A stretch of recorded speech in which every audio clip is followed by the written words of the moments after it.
Okay, this is potentially the last of these remapping guide videos. It really depends on how much we want to get into duration and start of injection.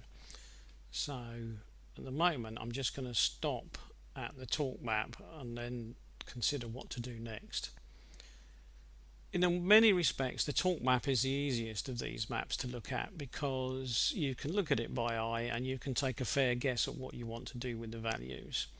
Now, what I'm going to do is I'm just going to simply make a copy of the torque map so that it's a little bit easier to explain what I'm talking about. So I'm just going to do that. Drag that across to there. And that, right, so that's the same outline of the torque map there, except without engine rev per minute being mentioned. Now, I can see no real reason why you would want to play with the air pressure values. It doesn't really matter, so they can stay as they are, and obviously the revs per minute values, they can stay as they are. There isn't any real reason why you need to change them. So all you really need to consider is what to do with this data. Now, there is nothing stopping you from literally guessing what you want to do. You could just look at these. There's such simple numbers and there's so few of them that you could just guess what you'd like to do and then try the car and see what you think of the changes you've made. And as long as the changes you've made are not completely daft, you're going to be fine. But what I'm going to do is stick with using Excel, because obviously it allows me to make changes and I can make them as a sort of sweeping change across the whole thing. So what I'm going to do is I'm going to make a sweeping change of 10%. So I'm going to just take that first value and I'm going to multiply it by 1.1, which will give me my 10%. And I'm going to have a look at what that does. So I'll go down to there, I'll drag that across to there. Now that has come out as a maximum of what, 57.2, so in the middle we've got 57.2. Now what I'm going to do is I am going to deliberately try to hit 60. And the reason that I'm going to deliberately try to hit 60 is because I want to squeeze the most out of this as I can without touching the duration and start of injection. I'd have to go and double check, but I've got a sneaky feeling that from memory that the maximum duration values were for 60 milligrams. So I'm just going to have a little look at that again. I don't think I can probably go much further. So if I was to try 1.2 instead, if I try 12%, I OK that. Let's see what that gives me. 58.2.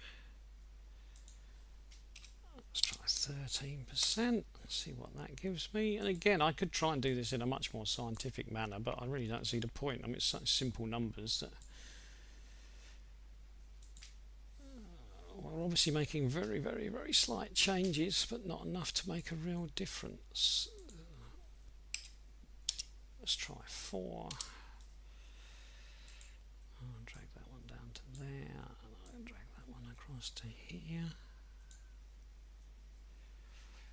I'm getting pretty close to my 60, aren't I? I'm going to go one more just for the fun of it. Let's just see what... Oh, no, don't do that yet. Oops.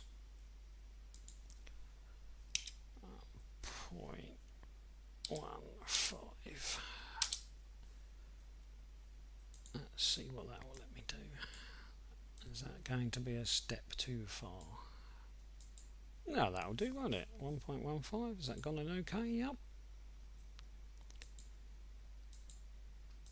So I'm going to up the whole thing then all over by 15% and then have a look. Now, am I likely to run into any real problems? Well, down at this end, at the low revs, it's unlikely that anything I do is going to have any effect at all that's harmful.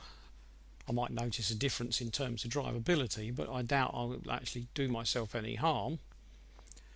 What I'm going to do is have a look at this, and this is where the big problems can tend to occur, because you can use more torque than the drivetrain is happy about, but then I'm not hugely different, am I? I mean, look, that was 44 there, and it's 50 now, but it's, you know, I'm not too worried about those. I think I'll leave those like those, and I don't go over 60. So if I use that as my new map and I put that in as my new map, I can try it out now. I can try it and I won't have to touch duration and start of injection.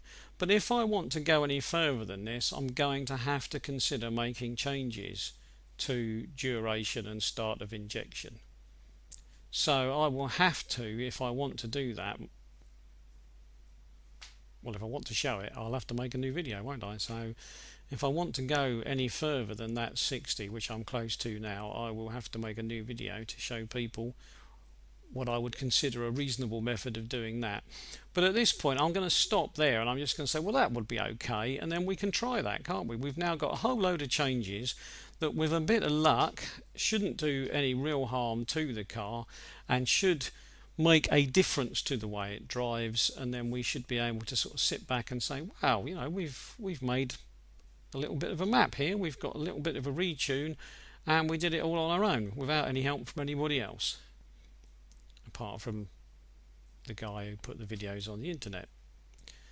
Now, as I said at the beginning when I was doing these videos, I'm not an expert on this, and you are not being told do this and this is what you will get. I hate people who do that. I hate people who say this is what this is and this is what it's worth in terms of performance and the like. I suggest that you always make small changes to maps and then drive the car to see what you think you've done and how you feel about what you've done.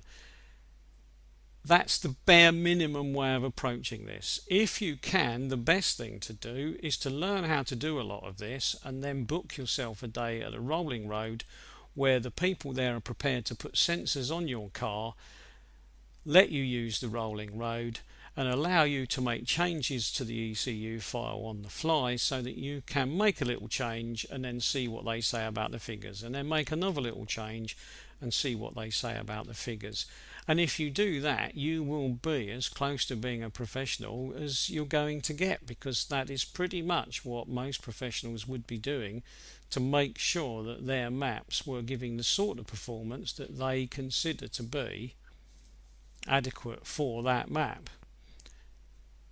Anybody who has purchased maps will know that out in the wide world there is a huge variation in the quality of maps, and so if you buy maps from a professional tuner that's done a good job of producing tuned maps, then they can be wonderful, and if you buy some cheapo nonsense off of the internet, they can be diabolical.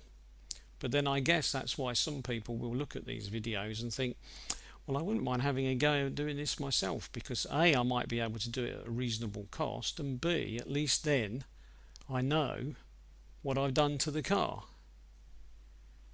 Right, so I'm going to call that a sort of a complete beginner's set of videos, as in finished, because I don't think you can consider changing duration and start of injection as a beginner's thing, no matter how you look at it.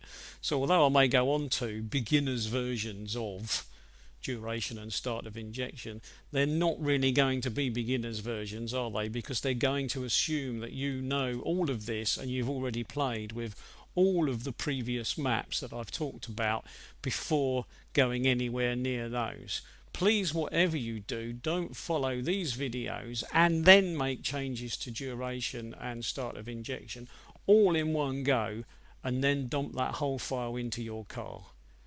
Because if you make a mistake somewhere in amongst that lot, you'll have made so many changes, there is a risk that you'll do some damage before you even realise what it is you've done. So up to this point you are relatively okay. After this point you may not be so okay. So get this far before you consider touching duration and start of injection. That way you will be in a much safer position. Right, I'm going to stop there.